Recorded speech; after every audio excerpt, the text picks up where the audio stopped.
Good morning, I'm Russ Spencer in for Lori Geary. It is Sunday, July 3rd, and this is the Georgia Gang. The U.S. Supreme Court's reversal of Roe v. Wade seems to pave the way for Georgia's heartbeat law to take effect, but some on the right say that's not enough. A new poll finds the Georgia governor's race is still neck and neck. The U.S. Senate race, not so much. And the Atlanta City Council says one way to deal with public indecency is more public restrooms. Melita, Phil, Theron, and Martha are here today. The debate and discussion begin right now. From the Fox 5 studios, the Georgia Gang starts now. Well, the ink was barely dry on the High Court's Dobbs decision overturning Roe v. Wade when Georgia Right to Life asked Governor Kemp to call a special session to confer personhood rights from fertilization to natural death. It's circulating a petition for the governor as we speak. A special session would have to be called either by Governor Kemp or a 3/5 vote of the legislature. For now, the governor's team says he's focused on implementing HB 481, the 6-week abortion ban that passed by just one vote in 2019. He praised the High Court's landmark ruling as an historic victory for life, saying, "I look forward to its impact on the legal proceedings surrounding Georgia's Life Act and hope our law will be fully implemented and ultimately protect countless unborn lives here in the Peach State."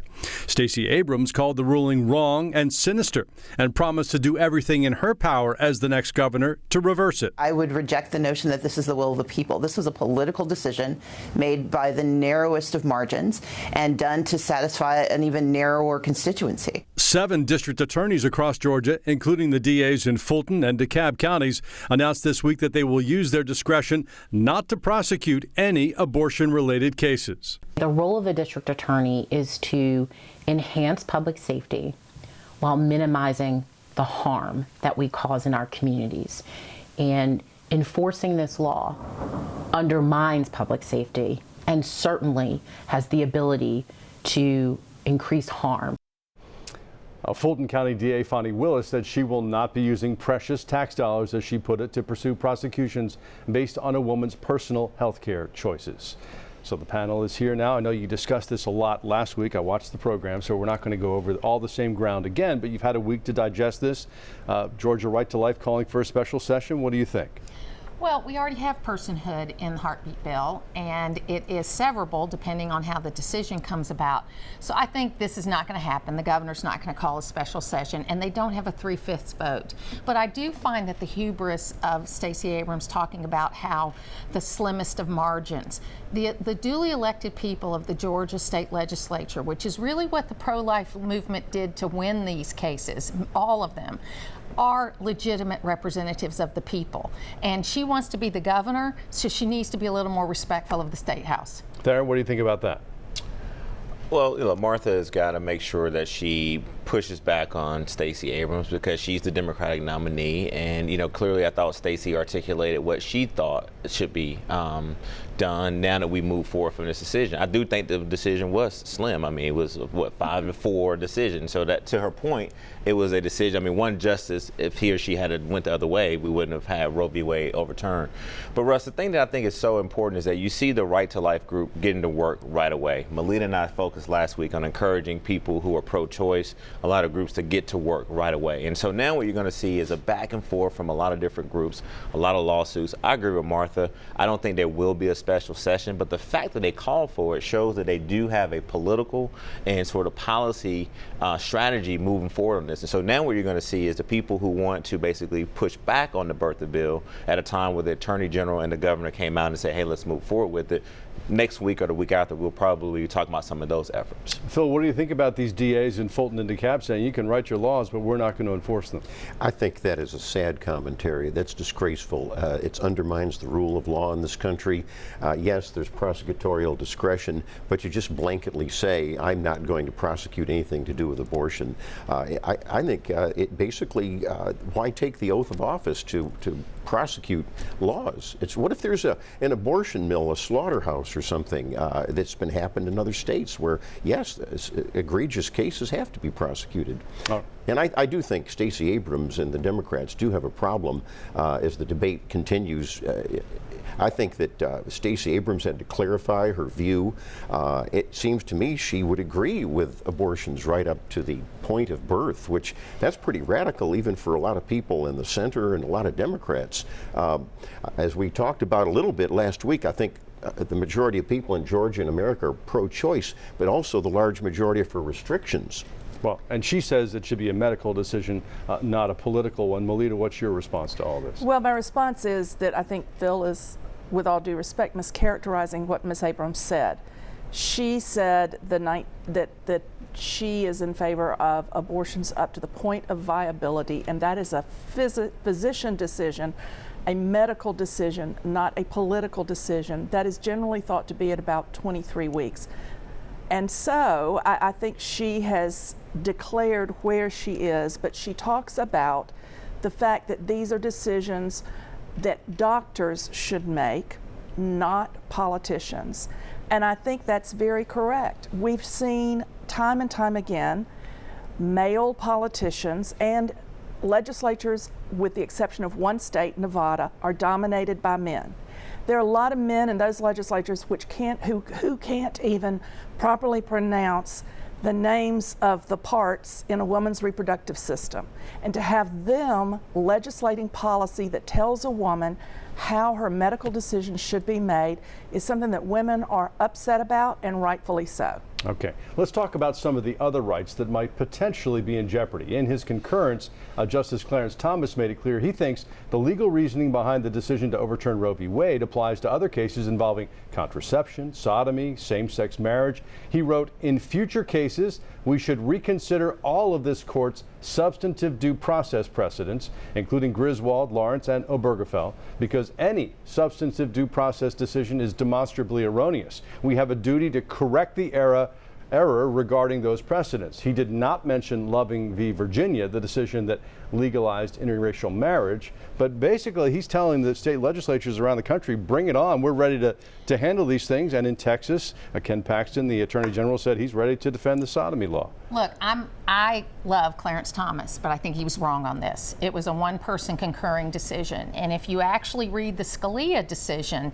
all the way through, Scalia makes the best case, and I know liberals don't like to read Scalia, but if he makes the best case on how those things don't fit into this particular mold.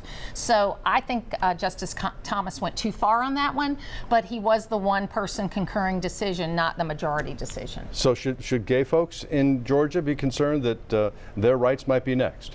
Well, we should be concerned, but I agree with Martha. I think that Justice Thomas went too far. And I think that, he is a Georgian that a lot of us respect because he did ascend to the highest court of the land. But he, again, disappoints a lot of us with some of the things that he has said. And particularly to Martha's point, this was really unnecessary. And so the thing that really concerns me is what you said, Russ, that now he's telling the states, hey, bring this on. So now same-sex marriage couples and others have to worry about, this happening while at the time we're trying to push back on Roe v. Wade. Okay. I mean, the justices said that Roe v. Wade was settled law, but what we've seen is that they have the power, if they agree, to unsettle it whenever they want. Well, yeah, precedents have been unsettled, as you say before. I think it ought to be pointed out, though, to our viewers that the Dobbs decision that overturned Roe and returned abortion to the state legislature specifically said that all these other areas, same-sex, contraception, etc., are not going to be touched. This is strictly for abortion in all 50 states.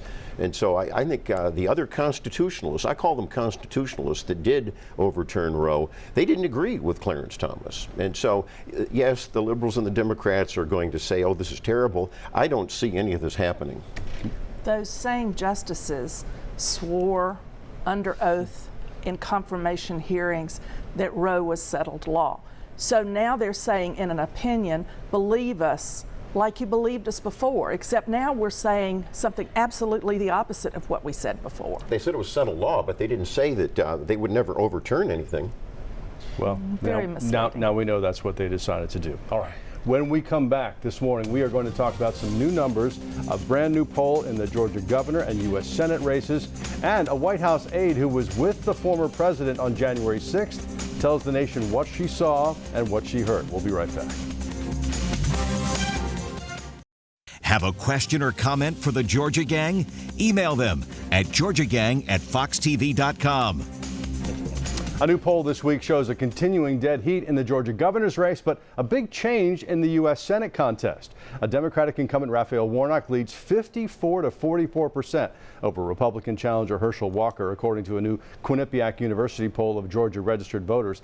Quinnipiac's January poll had Walker up by 1, so a big change there. In the race for governor, 48% in the poll support Republican incumbent Brian Kemp. Another 48% favor Democratic challenger Stacey Abrams. Kemp was up by 2 in this poll in January, so not much of a change. But what is going on in the U.S. Senate race in your estimation? Well, it's registered voters and not likely voters, and that tends to favor Democrats there. But look, I think that what you see is that this is a bit of an outlier poll when you look at the Real Clear Politics average. But there, I think that the ads have been effective to some degree to draw a line a little bit, at least with registered voters, not necessarily with likely voters, and because you don't see the change in the governor's race. The governor's race is still within the margin of error, so you can say it's basically the same as it's been. So I think it's going to be interesting to watch. Certainly, people are going to make decisions on how they spend money on this kind of thing, but I'd be interested to see, likely voters. Martha had an interview with Herschel Walker this week, and he said over and over again, look, Raphael Warnock's a good man, but he votes with Biden all the time. Is that going to be an effective comeback? Well, I'm happy to hear him actually say something, and I haven't listened to the interview, Martha, but at least he's, starting to talk about votes. Waiting to hear more about policy, Russ, but we'll get there one day with Herschel. But I think let's start with the Warnock poll. I think that's very reflective of where the voters are right now in Georgia. I do agree with Martha. I think the ads have been very effective for Reverend Raphael Warnock, and he's an incumbent senator, and quite frankly, he's been an independent Democrat in Georgia. I spent a lot of time on this show talking about how he pushed back recently. Martha smiles and smirks, but it's true. He encouraged the president to suspend the fuel tax. He was very adamant that that's something he should do. He did it. He pushed back on him with the closure of a potential military facility in Savannah. He did that.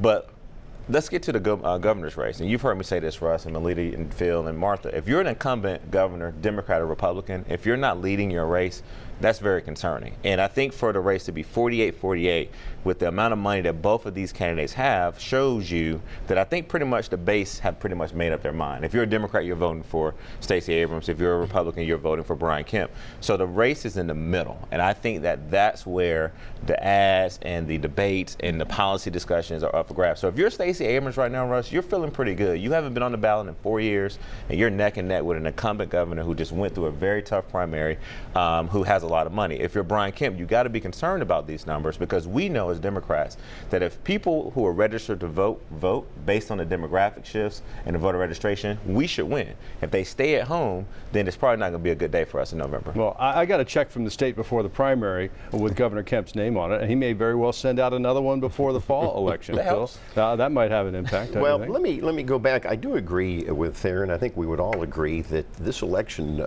for both the U.S. Senate and governor is going to come down to the middle, the moderates, the swing voters, whatever you want to call them.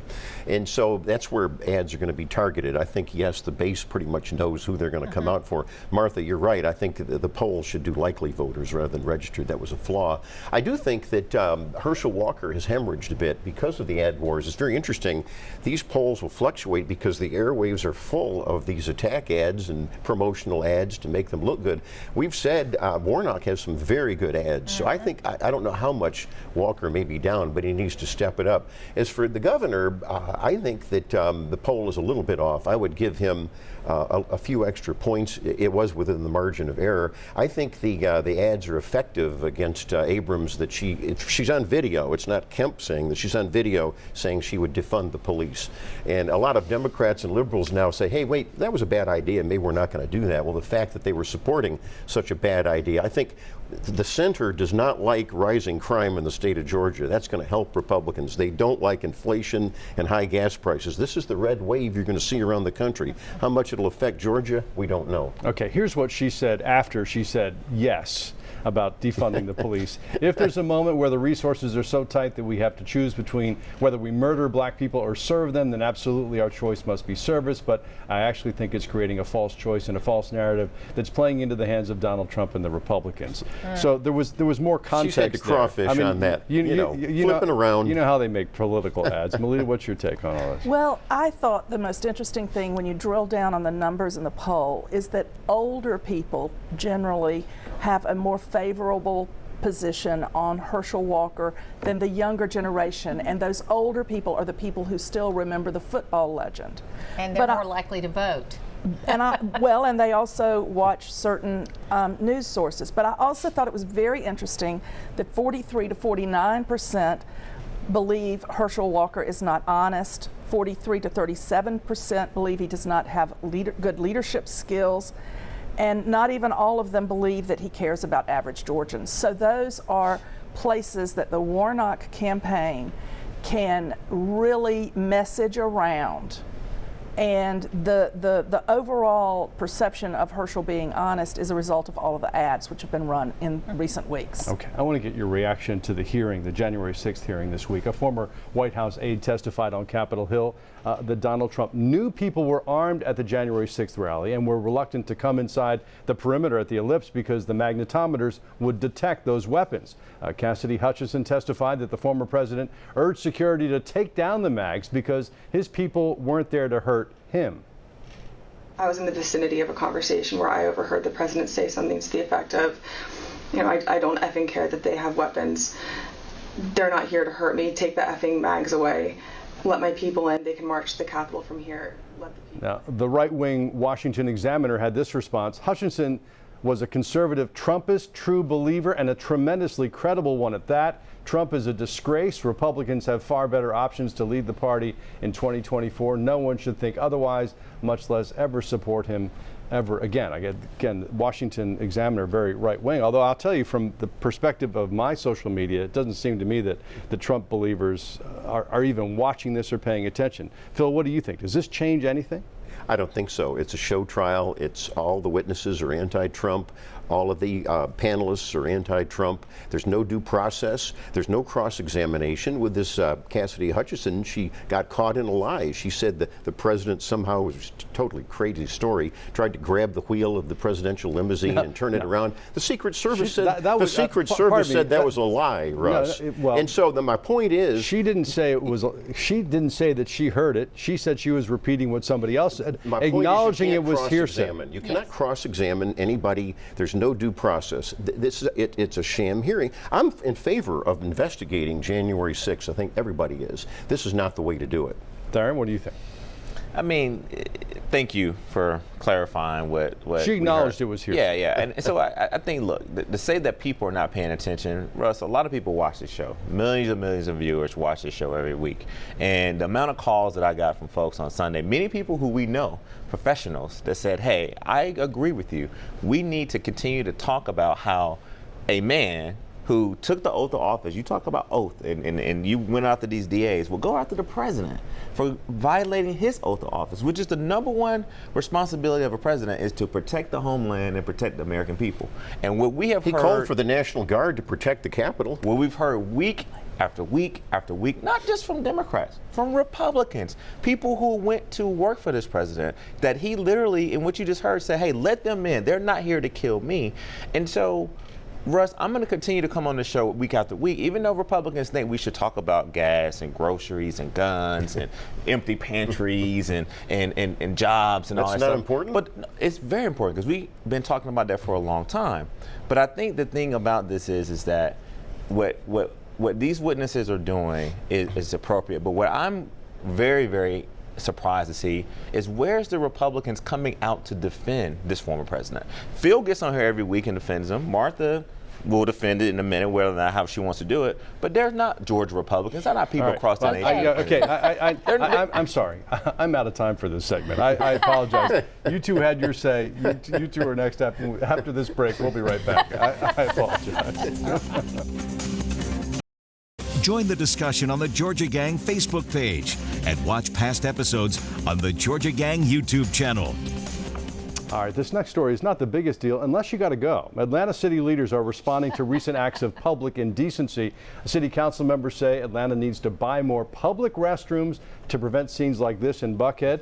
At a public safety committee hearing this week, council members asked about homeless people relieving themselves outside police headquarters. So we disagree on a lot in this program. Can we agree that the civilized thing is to have more accommodations for people to relieve themselves? Absolutely. I mean, you got to have more public restrooms. There's too many places that don't allow people to come in and use the restroom, and so then the public's got to step up and do it. And I think these council members rushed really quickly. They had to say something about it because I'm sure they're hearing it from their constituents. It's not just happening in Buckhead, it's happening downtown. One council member said it happened on the south side of town. And so I commend the council members for taking up an issue that's very important, and I agree with Martha. I think we all agree we need more public restrooms, but also let's treat these homeless people, which the city of Atlanta continues to do, with dignity. All right. The largest budget in Atlanta history passed last week, $754 million, which means pay raises for all city employees, along with more funding for fire and infrastructure. And this week, the police department opened its new precinct office in Buckhead amid some great fanfare. Mayor Andre Dickens laid out his priorities, and the city council went along. I was glad to see this budget passed. I was glad to see raises for the frontline workers like the firefighters and also the police raises and bonuses. Sadly, the so-called left-wingers, the new people on the council, pushed back against the mayor on these reasonable increases, which tells you a lot. But no, after the 100 days, you remember Theron, I said I'd give him a chance. Well, I am optimistic.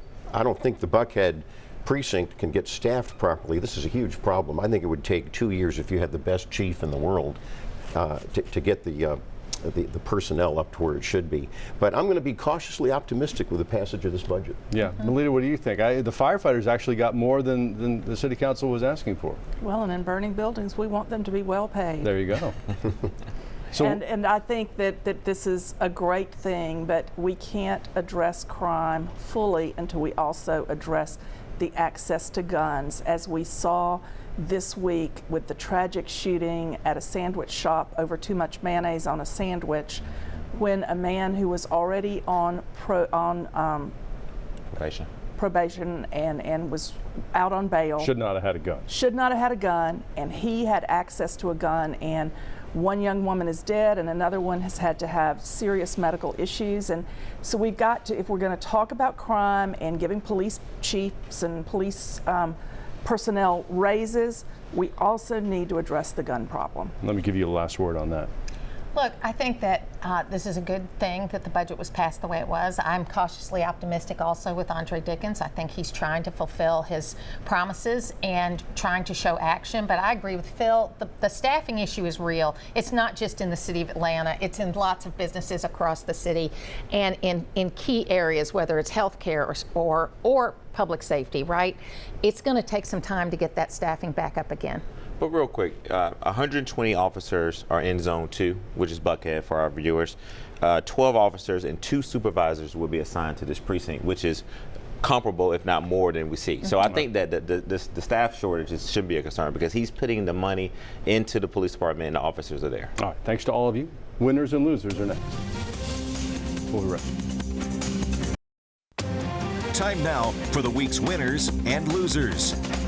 All right, Melita, let's start at your end of the table. Okay, my friend and fellow former book club member Linda Dunikowski, the special prosecutor in the Ahmaud Arbery trial, was honored by the Fulton Daily Report as Lawyer of the Year. I think that's a well-deserved honor, and I'd love to call her out. She shared credit with the members of her team. Also, I think Liz Cheney gave a Wednesday night speech at the Reagan Library, and there are parts of it which made headlines. Part of it which did not is her telling young women to be involved in politics, that men control politics right now and they're not doing such a good job, and I liked that. My loser is 4 summers ago in July, when the former president visited London, a baby Trump balloon, a cartoon parody, made its debut over Parliament Square. Little did we know how precisely prescient that cartoon figure was. All right, Phil? Well, I have to agree with the attorney, Linda. That was a good one. She's a winner. I also think a winner is going to be the Commission to Study Civics Education. There's a legislative committee that's going to be coming up with recommendations. Sad to say, I think we would all agree that in K through 12, the students are not being educated properly on local government, the Georgia Constitution, the separation of powers, et cetera, and I think we ought to have more of civics education in the classroom. Okay, you guys split a minute. All right, I want to first make a winner, Commissioner-elect Michelle Longspear. She won the DeKalb County District 2 race. I want to congratulate her. Also, I want to give a, sort of a get well soon to Shaka Zulu, a beacon in this community, entertainment community, manager and partner with Ludacris. He was shot over the weekend. Person lost their life, so definitely want to let Shaka know we're praying for him for a speedy recovery. All right, Martha? So winner this week, of course, the mental health bill is going into effect on July 1st. That was a great win and a bipartisan win. And Agriculture Commissioner Gary Black and Senator Ossoff were in Gainesville this week, and so poultry industry is another big winner, as it always is. We feed the world. And he was impressed with John Ossoff, apparently, huh? He was. All right, fair enough. Martha, thank you very much. Thanks to all of you. Happy 4th of July to all of us and to our wonderful country that we love. Love your tie there, Phil. Thank you, Russ. Celebrating with everybody. Patriotic colors there. Fox News Sunday is coming up next. Enjoy the rest of your weekend. The opinions expressed in this broadcast are those of the panelists appearing in this program.